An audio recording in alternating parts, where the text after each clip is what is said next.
Angela Beeching. We have known each other a really long time, and yet this is your first time on the podcast. So I'm so happy that you're here. Thank you for coming on to the show. Oh, it's my pleasure, Dallas. So before we get into our very juicy conversation today, I want our listeners to know that you and we have known each other in some way, shape, or form.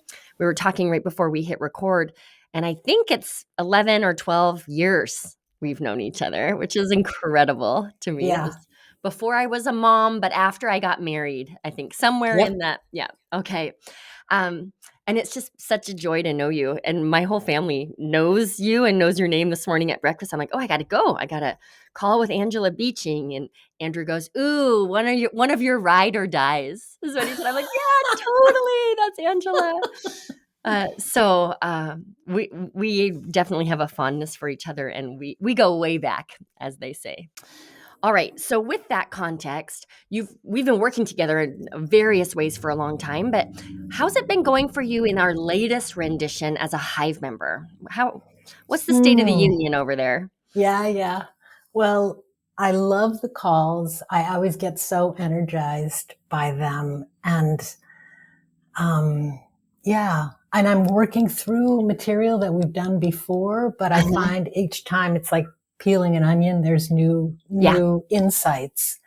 And I think especially post-COVID, during COVID and post-COVID, it's been like a shot in the arm. So it's otherwise working on your own just is too isolating. Yeah, I totally agree with you. Have you had a chance yet to come to any of the next level calls we've been hosting? Yep. Those have been I don't know how they've been for you. I'm curious. They have been so much fun for me. I don't want them to end. I leave feeling, I kind of feel this way with all the Hive calls, but there's been a richness to those next level calls that I've just been lapping up. I loved it so much. Yeah, it's great. All right. So enough about that. Let's get down to brass tacks here. What would you like support around today? Well, I wrote with this aha I recently had that my business somehow feels like a front for my spiritual practice. Mm-hmm. And when I had that aha, like I didn't really know what to do with it. And I thought I better take this to Dallas. I don't mean that I feel that having a business is antithetical to my spiritual practice, but I'm looking for a better fit, I think, in my marketing and a way to feel more upfront. And I do want to make clear I work with musicians. I help musicians get more of their best work out into the world to become the artists they are meant to be. And for musicians, very often their artistry, the striving for artistry is the spiritual practice. So that is the connection point for me. Yeah. And I have gotten much more upfront about it's not just the career issues, but it's in service of this higher calling. And I do work with my clients this way. I just don't feel that the marketing, it's not sitting with me in the right way. Yeah. That's the issue. Okay. So I'm going to reflect what I understand. As you have evolved, your work has evolved, and you find that the most meaningful work you do with your clients involves a level of self-exploration that you call a spiritual practice, and it's not a religious practice. It's just really going into purposeful work. Mm-hmm. And you're now aware that there's a gap in your marketing. And I'm understanding that you just want to lean a little more into that side of the work you do in your messaging. Yeah. And this is about helping musicians become the artists they are meant to be. Yeah. That connection point for them. So yeah, I want to feel easier and more convincing and more like I'm coming out of the closet.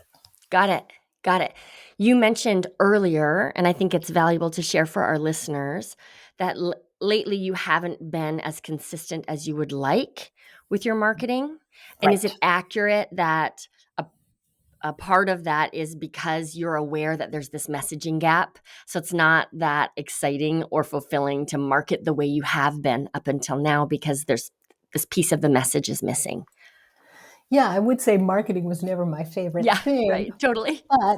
but and I kept thinking as I tweaked the marketing that this would help, but I have this feeling that there's like this disconnect somewhere. Yeah. Okay.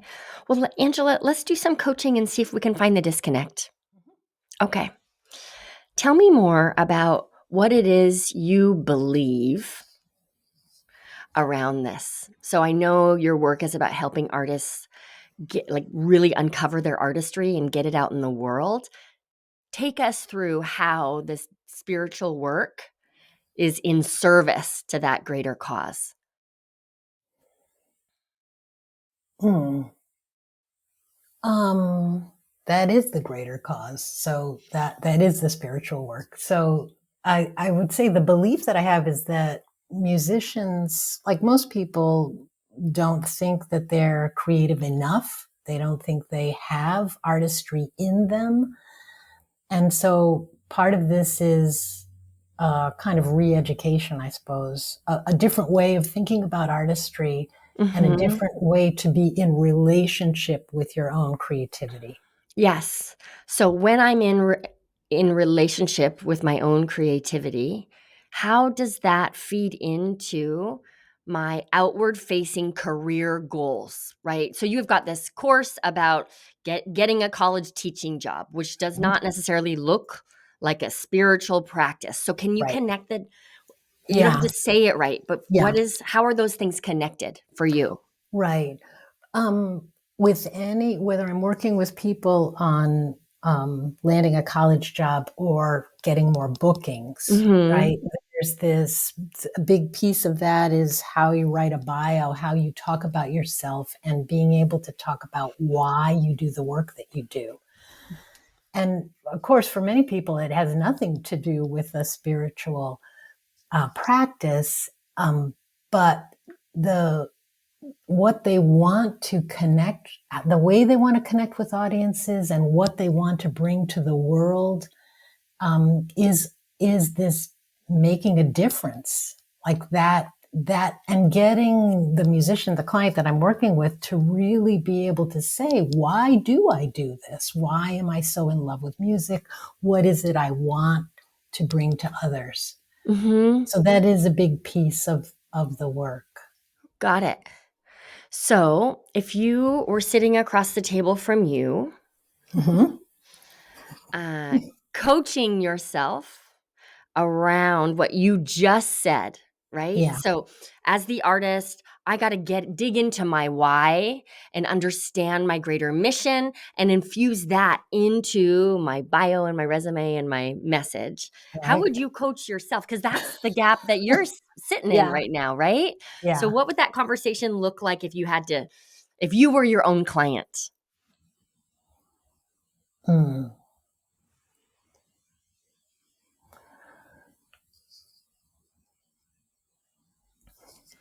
Well, I'm sort of imagining me working with a client right now, Sure. and I know that this is about self-limiting beliefs, and it's Mhm. about putting in the same way that my clients think that artistry is kind of off limits, like they can't get there or they don't believe that they can get there. In the same way, I've been thinking marketing can't go there, can't go where I would like it to go. Let's imagine for a minute that wasn't true. Okay. And you have a message that no one ever has to see. If you were allowed to Yeah. really put your core message, the thing you believe the most, out in the world, Mm, without risking a thing, right. what is it that's missing? What would you say?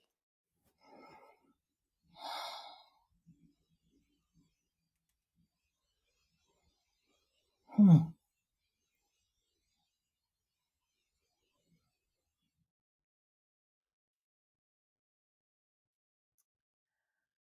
Oh, I don't know. I this is hard. Mhm. This is about daring to put your truth out there. Mhm. I mean, that's what I'm wanting for my clients. That's what I cheer them on. That's when I'm so excited when I see that happen because it changes their whole posture. It changes the whole way of being in the world. Yeah. Um, and so I don't know how that translates for me. Where are you not fully putting your truth out there, Angela? Huh. Well, as we're picking this apart, I'm thinking it's not enough for me to say, to help people become the artist they're meant to be, because I'm not. Well, I don't think I have to go into all of the mechanics of how that happens, but I haven't connected the artists you are meant to be with the truth Yeah. that you need to communicate. Like in some way, each of us is born with some kind of gift. Uh, Yeah. and it's about, can you bring that to the world? Can you dare to bring that truth to the world? Yeah. So is that it? I just have to use that as my tagline. Yeah, I think so. And then let's keep going. Okay. So, isn't it something that the thing you feel so purposeful about and so connected to and so able to bring forward in your own clients is the next evolution for your own Yeah. messaging? I love it when that happens, Yep. right? Yep. Yep. So, and it's not enough to just talk about the tagline, right? But I think you're right. Instead of the artist you were meant to be, implies what you mean, but it doesn't take a strong stance. And what I hear you saying is that you want to take a stronger stance. Yeah. Yeah. Yeah.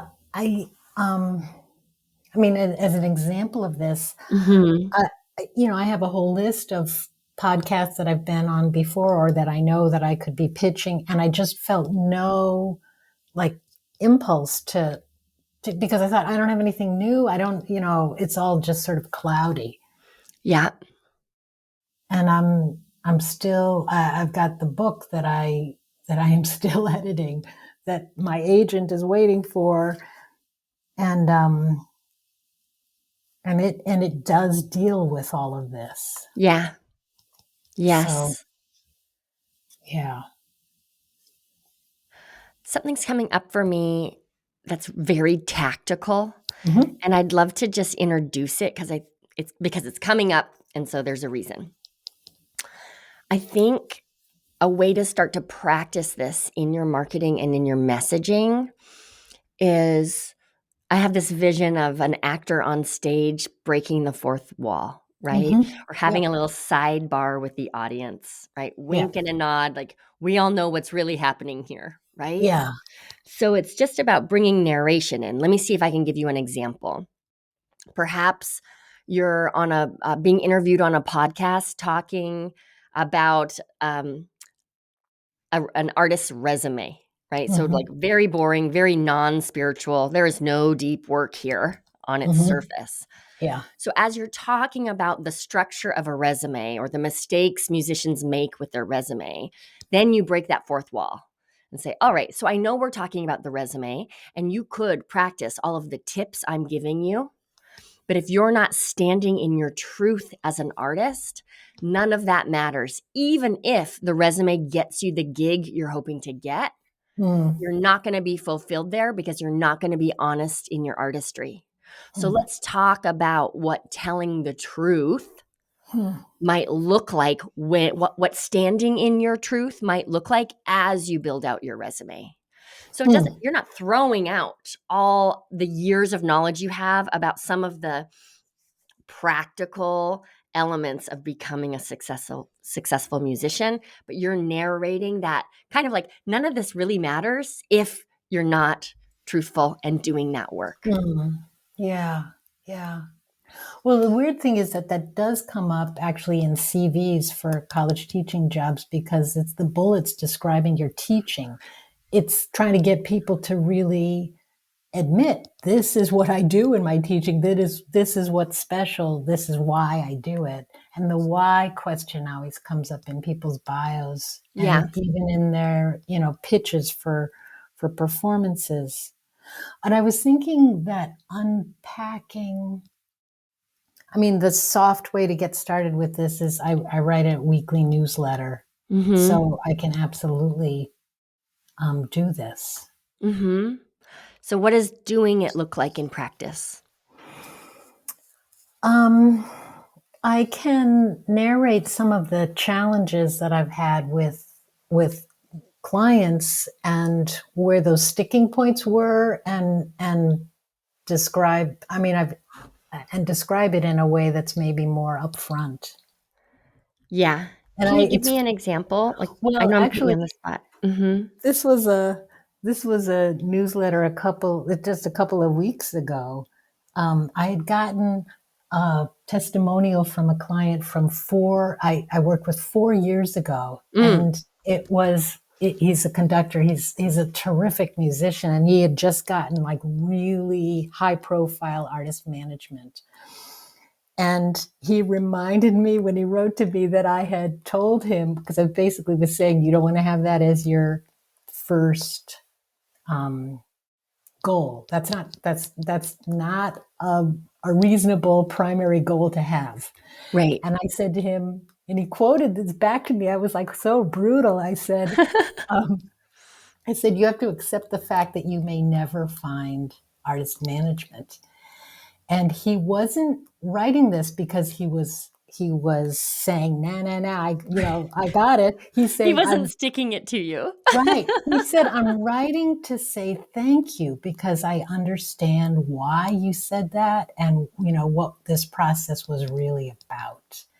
And it was amazing because the work we did was really about where he wants to be artistically and how he can make the most of what he's got going now so that he can attract the right artist manager. Yeah.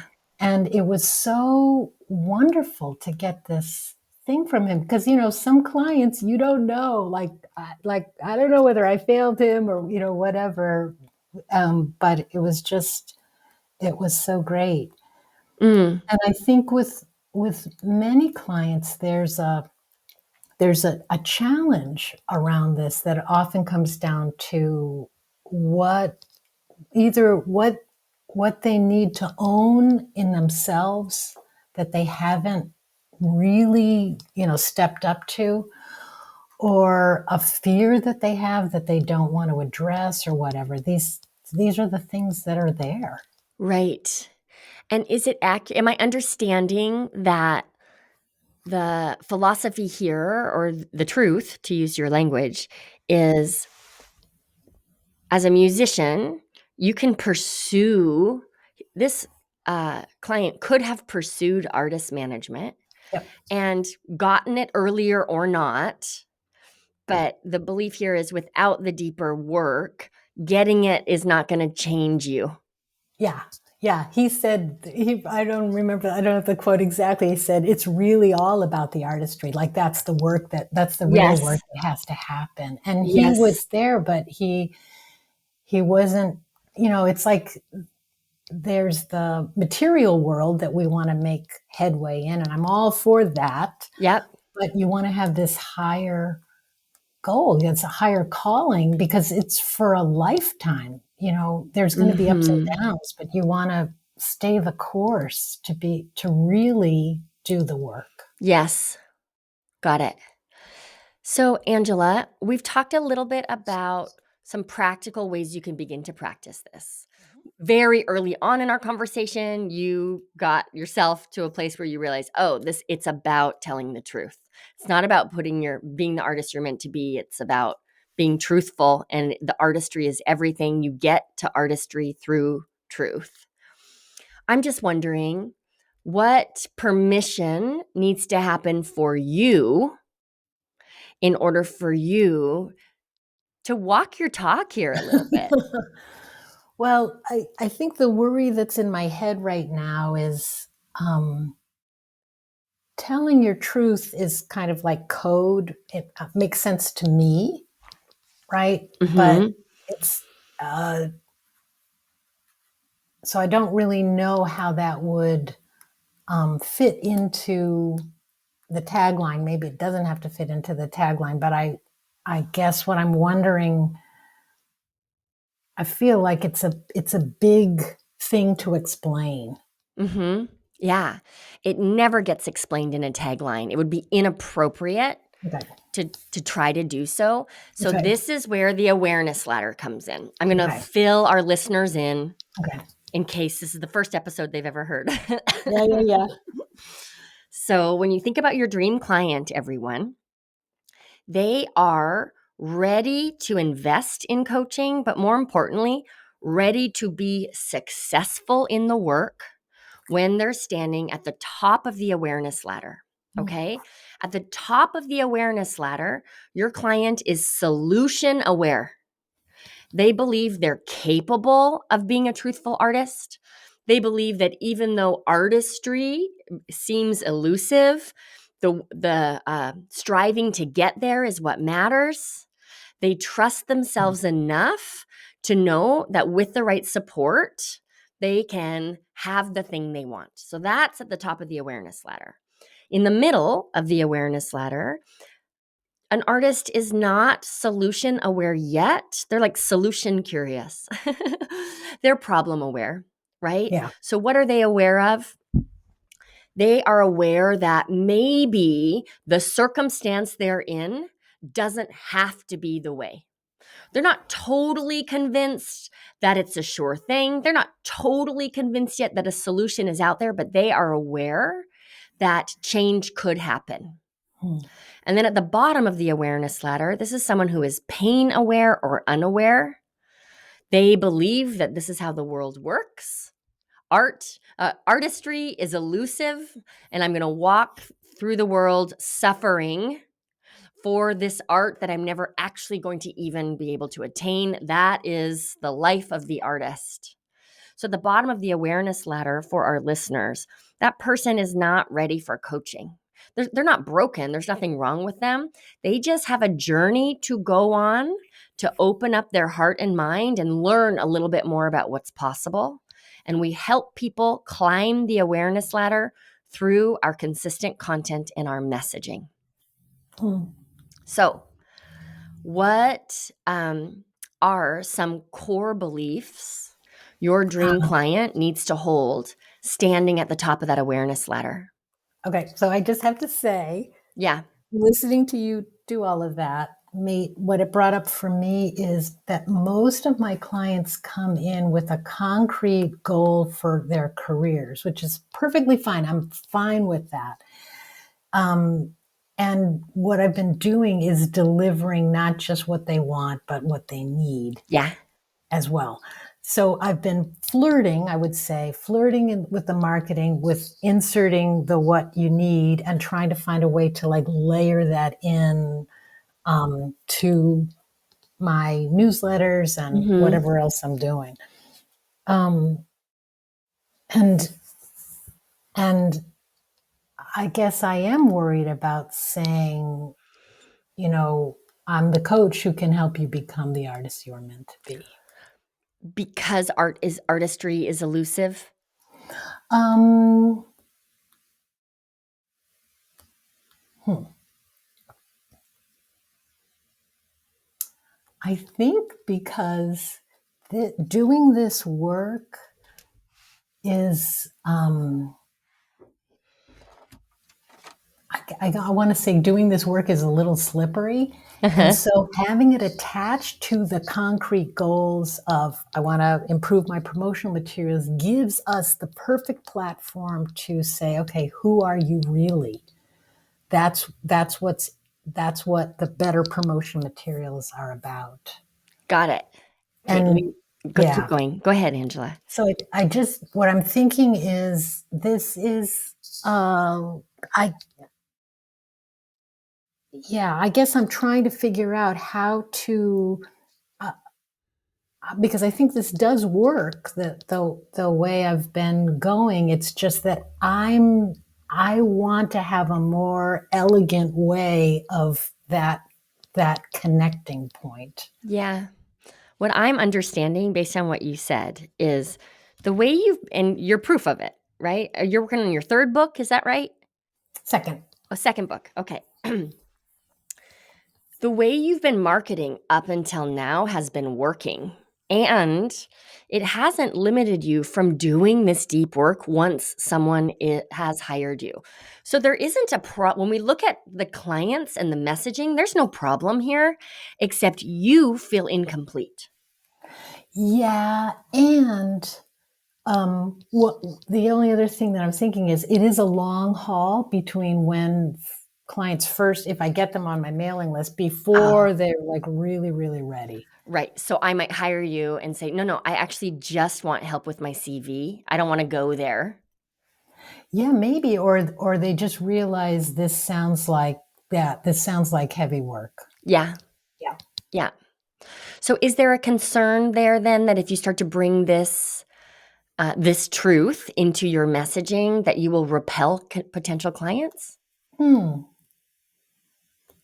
I don't know, because it's a long period of awareness before they're ready for coaching. Maybe it would speed things up. I don't That's what know. I was wondering too.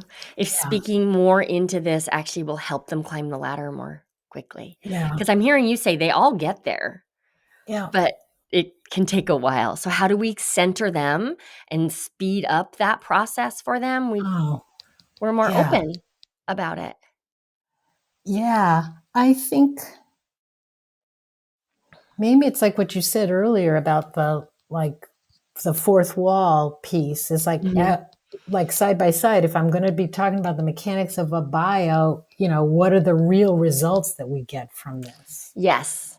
Yes. So, yeah, sure, your bio might make you more hireable, and that's what we all want, but what's even more important is that your bio is finally truthful. And when you're truthful, you're in pursuit of artistry, and your artistry is the thing that matters. It's almost like a PS, right? Yeah, yeah, Mhm. or really, you you can make anybody can end up with a bio that sounds professional, Yes. but we're looking for something that's actually, like, stamped with who you really are, and then Yes. it's gonna be distinctive, which is really that $64,000 question. Yeah, So, yeah. got it. Hmm. So, what's present for you now as we're unpacking all of this? Oh, so I was so relieved at the beginning where, "Oh, this is all just about saying, standing in your truth, standing in your light," because I say that a lot, but then I realized, "Whoa, this is um, still feels murky." But I'm almost thinking, because I have such a long backlog of old blog posts, like if I could go back into any of these and repurpose them with that side by side viewpoint. Yes, that's exactly what I was thinking. Yeah, even for your own edification, right? Mhm. Just really so you start to understand where that fourth wall narration comes in Yeah. and how you're actually talking about both sides and how talking about both sides feeds that journey up the awareness ladder for folks. Yeah.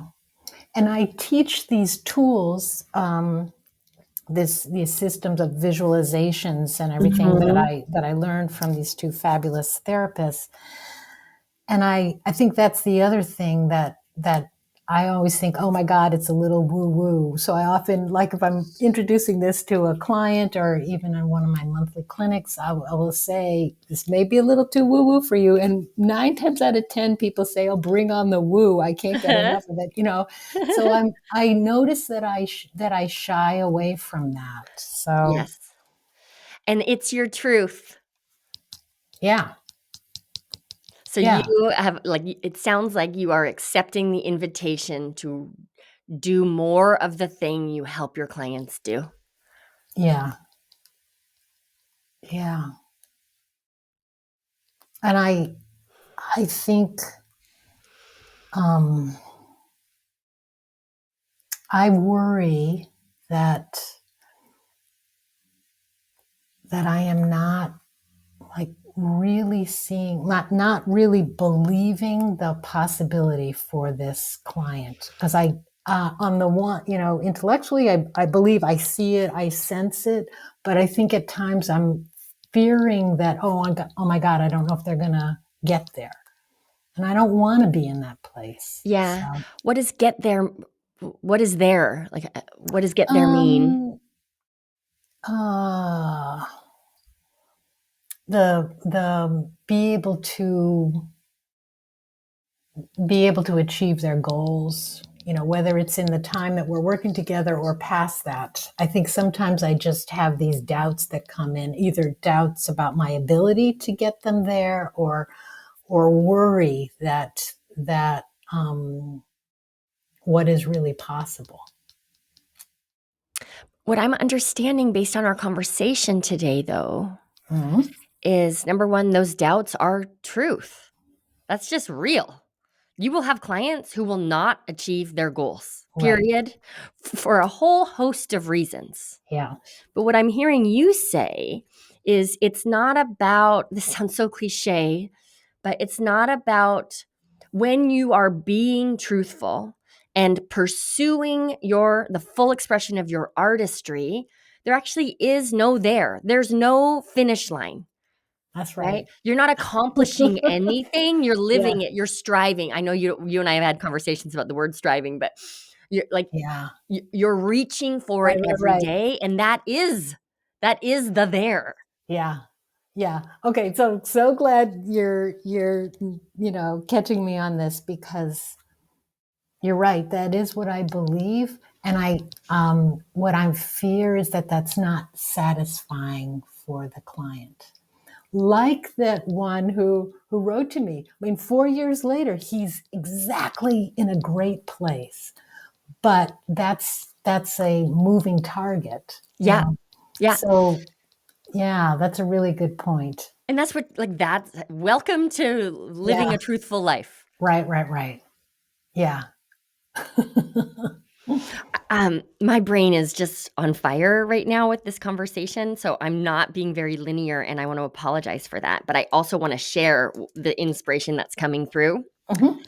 So inside the Hive with our content confidence course, we come up with these catchy catchphrases, Yeah. which essentially are these beliefs that your client needs to hold at the top of the Yep. awareness ladder. Yep. And I had a couple come through that I just wanted to share. You can throw them away or you can run with them. Yeah. But one of them could be it's blank because it matters, right? It's hard because it matters. It's elusive because it matters. It's Mm, slow, like whatever that fill in the blank is, depending on your content, yeah. You because it mean like matters. I'm having a lot of resistance because this really matters. Exactly. Yep. Yes. And then the other one was something around artistry is elusive, but the truth is concrete. Hmm. Yeah. It's so well. This is really telling, because we did work on Your catchy catchphrases. catchphrase. Yeah. Yes, a while ago, and I have to say I haven't used them, Yeah. Because and they they haven't been truthful. well, I would say they were truthful about the Yeah. concrete, practical career work that I do with people, but it wasn't hitting at this other Yes. stuff. Yeah. So I have a proposition for you. Tell me how this lands. And Okay. maybe you start with your catchphrases. I don't think it matters where you start. I want to invite you to do a little bit of a truth audit because Oh, you are great. You're really good at writing and you have so much content. Just picking, you mentioned a couple of blogs that you've written, picking your catchphrases and just going through, looking through the lens of truth. And what do I need to add? What's the layer I need to add here to bridge the yeah. gap between the practical, because that's already done, right? So, what is this layer? How do I layer in the spiritual side? So, you're not Mm, actually starting from scratch, but you're starting to yeah. really embody the connection Yeah. between Yeah. the practical and strategic and the truthful pursuit of artistry. Wow. That would be really good. I'm also thinking what's so helpful about this is I'm feeling a lot more willing Mm. to go after podcast um, things for this, because this is an angle that other people aren't talking about. Yeah. And yeah, that thing about, in a way, it's like looking at any former newsletter or blog post and just saying, what's the missing piece? What was I too shy or afraid of putting out there? Mhm. Like what's the ask the most daring part of me? Okay, what is it you want to say here? Oh my gosh, I love how you phrase that. So just looking at your catchphrases, right? And letting the most daring part of you give them a once over. Yeah. Yeah. Huh. So mm, the thing I want to think about for a second here is Yeah. just I have clients coming to me that find me on Google, and they're not ready for this yet. Mhm. And I don't know I don't know what I should do about that. I guess I was thinking, well, I'm going to be wanting to use client search to build my list because the Yeah. list needs to be bigger. Mhm. Um, and I have a lead magnet that is simplified now and very streamlined, and I think in line with what we've been talking about. Mhm. So I'm just trying to figure out how to get people who are more uh, with what I'm doing, or maybe this will just work out in process. If I'm writing more to this, I'm going to be attracting. Okay, I don't want to Yes. get ahead of myself. Yes, and I how do you know these people finding you on Google aren't ready for this? Oh, from the conversations we have. It's really clear. Yeah, Yeah. I had one of these yesterday. In fact, I seem to be this is terrible. I seem to be attracting people who are really hiding from their work. Huh, I wonder why. Yes. Yes, exactly. Exactly. So, Interesting. Yeah. yeah. So I'm just curious, what did you do with this person who wasn't ready? Like, how did that conversation wrap up?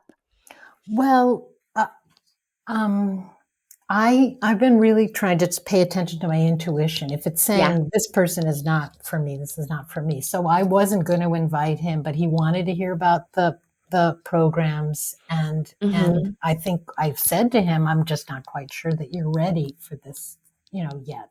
Yes. And he wanted to know what would he have to do. And so I said, because this is about getting out and networking and doing that, like some very basic things.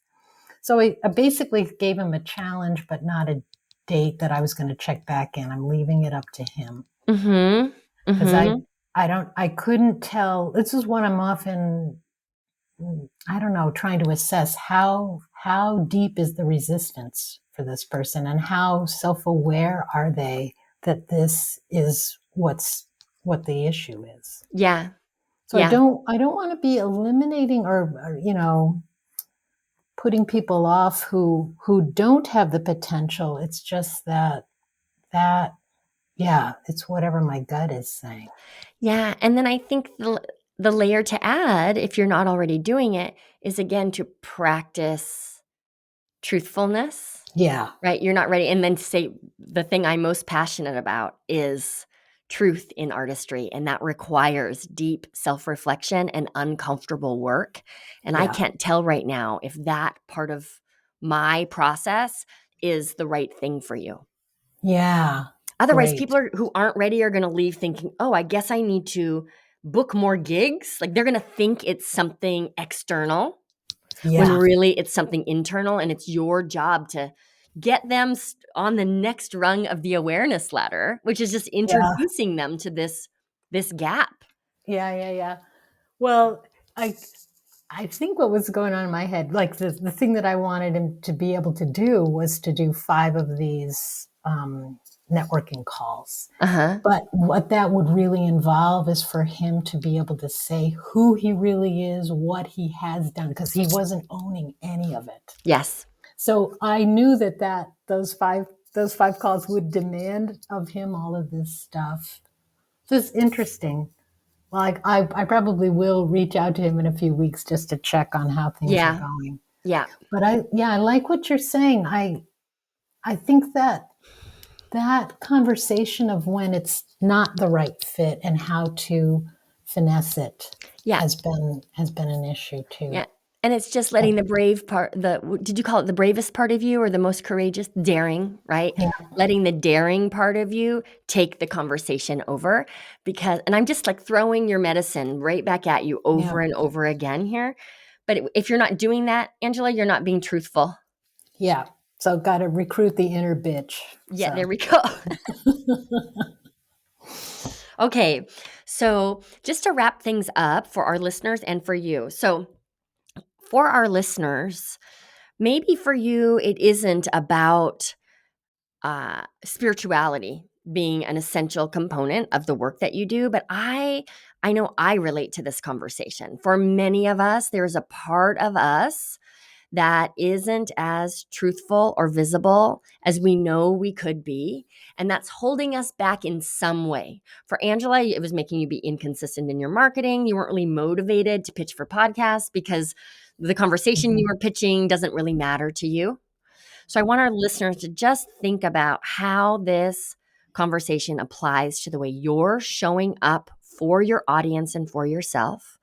And then, Angela, my understanding of your next steps is to run a little bit of that truthfulness audit. And maybe you can bring a piece of content or your catchphrases to a Hive call, and we can review them together through that lens of truth. How does that Yeah. sound? That sounds great. So I just want to say thanks a million. I thought I was going to cry during this. I didn't. You made Yeah, it. and I feel like if there was some kind of like graph diagram of this conversation, it would be pretty wild Yeah. because uh, and we covered way more than I thought. And yeah, it was very surprising and revelatory. Oh, So thank you. you're welcome. Thank you for bringing this is a hard thing to bring to the podcast. It's much easier to like come up with a lead magnet strategy, right? So thank you for letting the bravest part of yourself throw your hat in the ring today. I appreciate that very much. You're welcome.